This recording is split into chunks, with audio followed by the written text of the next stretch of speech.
If a client came to me and said they wanted to buy an investment property using funds from their business, here's how I would walk them through it. Number one, I'm going to make sure that we are clear on their overall financial goals and they understand what the cash flow is going to look like to buy a real estate property and hold on to it. We're also going to make sure their business is healthy and that they're not going to be overextending themselves by taking this property on. So the question is, how do we fund the down payment and any potential repairs and upgrades that need to be made? Let's assume that they want to get a conventional loan and put down 25% of the purchase price. So if we assume that they want to buy a $500,000 property, 25% down on that is going to cost them $125K in cash upfront. Now, with most properties you buy, you're probably going to put some money into repairs, upgrades, furnishings, etc. So let's assume that they put $25,000 into the property. So the total cash required is going to be $150,000. The question is, how do we get this out of their business without completely draining their business dry? The way I see it, we have two primary options that most people have available to them. So let's walk through it. Option one could be using regular old distribution. So you take money out of your business every month in the form of distributions and you save it in a preferably high interest savings account. So for example,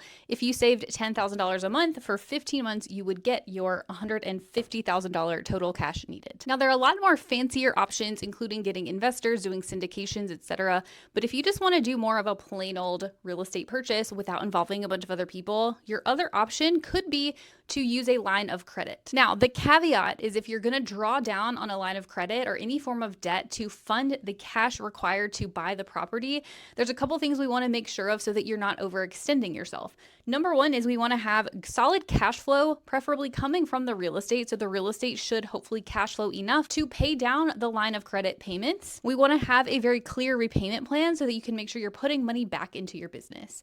The other thing we want to make sure of is that the return you're going to get on the real estate is greater than the cost of the money that you use for the down payment. In other words, the money that you're going to make on the real estate is going to be more than the interest that you pay on the line of credit, plus any other debt that you take on to purchase the property.